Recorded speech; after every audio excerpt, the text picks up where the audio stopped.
Hello friends, सभी को मेरा नमस्ते। आज हम अमीनो एसिड के बारे में बात करेंगे। अमीनो एसिड क्या है? एक प्लांट के लिए एक बहुत अच्छा ग्रोथ बूस्टर इसको कहा जाता है, लेकिन इसके और भी बहुत सारे बेनिफिट्स हैं जो मैं आपको बताती हूँ। ये प्लांट्स का इम्यून सिस्टम डेवलप करता है, जिससे उसमें पेस्ट और इंसेक्ट बहुत हद तक कम हो जाते हैं। ये उसकी थर्ड रूट को डेवलप करता है। जब किसी प्लांट की थर्ड रूट डेवलप होती है तो उसमें फ्लावरिंग और फ्रूटिंग बहुत अच्छी ज़्यादा मात्रा में होती है। मिट्टी हमारी जो है बहुत भुरभुरी हो जाती है, बहुत ढीली रहती है।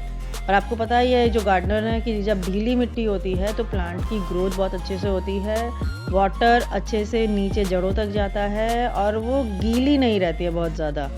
तो इसलिए वो उस मिट्टी को अच्छा कर देता है। प्रोडक्शन बहुत बढ़ जाता है, उसकी स्वीटनेस बहुत बढ़ जाती है। जो भी हम प्लांट लगा रहे हैं, अगर वो टमाटो का है या किसी और वेजिटेबल का है, तो उसकी स्वीटनेस बढ़ जाएगी, प्लस उसमें ग्रोथ बहुत ज़्यादा आ जाती है। और जो प्लांट्स को जो स्ट्रेस होता है, जैसे बहुत ज़्यादा हीट हो गई तो प्लांट को एकदम स्ट्रेस मिलता है, तो वो स्ट्रेस से भी उसको प्रोटेक्ट करता है। बहुत ज़्यादा विंटर में जब ठंड होती है तो उस समय भी प्लांट को बहुत स्ट्रेस मिलता है, तो उसको भी ये अमीनो एसिड प्रोटेक्ट करता है। उसके हार्मोन्स को बहुत, प्लांट्स में भी जो हार्मोन्स होते हैं उसको वो रेगुलेट करता है, उसको बैलेंस करता है ये अमीनो एसिड। और साथ में जब फोटोसिंथेसिस की जो प्रक्रिया होती है, जो हमारे पौधे खाना लेते हैं धूप से और फिर उसके बाद प्लांट्स में जाता है, वो सारी जो प्रोसेस है बहुत फास्ट हो जाती है अमीनो एसिड के डालने से। और जितने भी एंजाइम्स हैं, माइक्रोबियल प्रोसेस है, वो सब बहुत इतना फास्ट हो जाता है प्लांट्स के अंदर, सॉइल के अंदर, कि ग्रोथ बहुत ज़्यादा होती है। मतलब मैंने 30% तक मैं फिर से कहना चाहूँगी कि मैंने 30% तक ग्रोथ प्लांट्स में देखी है। मेरा एक चिली का प्लांट था जिसमें 6 मंथ से चिलीज़ नहीं आ रही थी और मुझे लग रहा था कि इसको निकालना पड़ेगा, लेकिन फिर मैंने अमीनो एसिड तैयार किया और उसमें डाला, तो विदिन अ वीक उसमें फ्लावरिंग शुरू हो गई थी और उसके बाद उसमें बहुत सारी चिलीज़ आई थी। और प्लस उसकी ग्रोथ, जो वो 6 इंच का ही एक प्लांट रह गया था, उसके बाद वो 1 फीट 2 फीट तक जो है वो प्लांट गया था। तो मैं आपको ज़रूर कहूँगी कि अमीनो एसिड की आप घर में ज़रूर बनाएं और इसकी रेसिपी देखें। आपको 250 ग्राम फ्लोर चाहिए, बेसन जिसको बोलते हैं हिंदी में, और हाफ केजी आपको गुड़ चाहिए। ये 2 आइटम बस आपको चाहिए। और साथ में आपको चाहिए 500 ग्राम सोयाबीन की दाल। सोयाबीन की दाल में सबसे ज़्यादा अमीनो एसिड पाया जाता है फ़िश के बाद, तो इसलिए मैं आपको प्रेफर करूँगी कि आप सोयाबीन की दाल लें। हाँ, आप चने की दाल भी ले सकते हैं, जो काबुली चना आता है वो भी आप ले सकते हैं।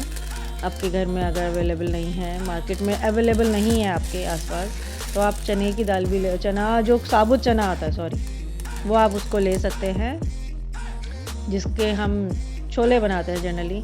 आपकी दाल अगर ख़राब भी हो जाए, पुरानी हो गई है, उसमें कीड़ा पड़ गया है, वो दाल तक आप ले सकते हैं उसको अमीनो एसिड बनाने के लिए। तो फिर इसमें हमको क्या करना है, हमने ये हाफ केजी दाल ले ली है और इसमें 2 लीटर पानी हमको डाल के 48 आवर्स के लिए, ध्यान रखिए बहुत से वीडियोस यूट्यूब पर हैं वो एक दिन के लिए बोल देते हैं, पर मैं आपको सजेस्ट करूँगी आप इसको 48 आवर्स के लिए जो है सोक करके रखें, जो बहुत ज़्यादा ज़रूरी है उसको फूलने के लिए।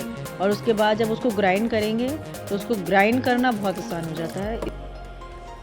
चलिए मैं इसकी मिनरल्स वैल्यू और आपको बता देती हूँ। इसमें calcium, copper, iron, magnesium, manganese, phosphorus, potassium, sodium और जिंक, कितनी सारे विटामिन्स हैं जो हमारे प्लांट्स को एक मल्टी विटामिन चाहिए, जो एक ही दाल में मिल जाता है। अमीनो एसिड तो है ही इसमें सबसे ज़्यादा, लेकिन सिर्फ 100 ग्राम सोयाबीन में इतनी सारी चीज़ें हैं।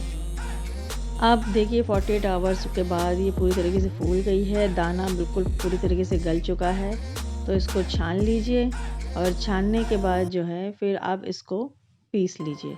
और इसको पीसना भी बहुत आसान हो जाएगा, क्योंकि ये आपने इसको 2 दिन के लिए पूरा इसको भिगो के रखा है, तो फिर आप इसको आसानी से पीस सकते हैं। और ध्यान रखिए कि जब भी आप पीसें तो इसी पानी में पीसें, आप अलग से कोई पानी ना लें इसको पीसने के लिए। उसी के साथ जो है फटाफट इसको पीस लीजिए। ये आपका ऐसे पेस्ट रेडी हो जाएगा। अब आपको इसको एक बकेट लेना है, कंटेनर लेना है जो एयर टाइट हो, उसमें 2.5 लीटर पानी ऐड करना है, 250 ग्राम बेसन ऐड करना है और आधा किलो गुड़ ऐड करना है और इसको 21 डेज़ के लिए आपको रख देना है किसी ऐसी जगह पर जहाँ डायरेक्ट सनलाइट ना आती हो। और फिर इसको आपको बीच बीच में डेली हिलाते रहना है ताकि ये प्रोसेस इसका पूरा रहे और इसमें जो है फर्मेंटेशन चालू रहे। ये 10 दिन के बाद का वीडियो है मेरा, जिसमें आपको मैं दिखाती हूँ कि किस तरीके से इसमें फर्मेंटेशन हो रहा है। और इसमें डेली आपको याद ज़रूर रखना है चलाने के लिए और फिर वापस इसको ढक के रख देना है। अगर आपके पास एयर टाइट कंटेनर नहीं है तो आप किसी बकेट में डाल के उसके ऊपर पॉलीथीन से कवर करके भी उसको ढक सकते हैं। तो अभी ये रेडी हो जाएगा, ऐसी कोई दिक्कत नहीं है। इसको चलाने से इसका प्रोसेस बिल्कुल प्रॉपर तरीके से चलेगा, तो इसलिए इसका पार्ट करना बहुत ज़रूरी है। थोड़ा सा इसमें एक स्मेल भी आती है, जो उसको फर्मेंटेशन वाली जो एक स्मेल होती है वो इसमें ज़रूर आती है। फिर वापस इसको आप ढक के रख दीजिए।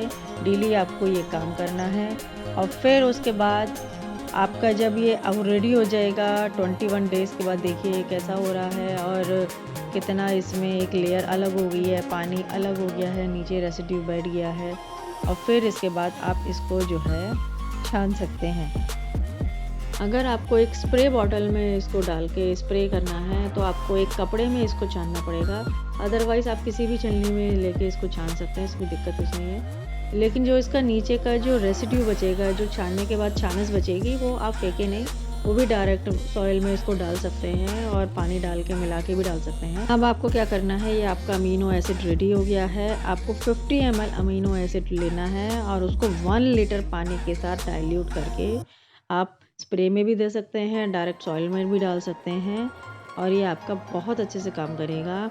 ये इसका रेशो आप याद कर लीजिए, 50 ml 1 लीटर पानी के अंदर आपको डाल के देना। कम ज़्यादा भी आप कर सकते हैं, इसमें कहीं से कहीं नुकसान नहीं है, ये आपके ऊपर है।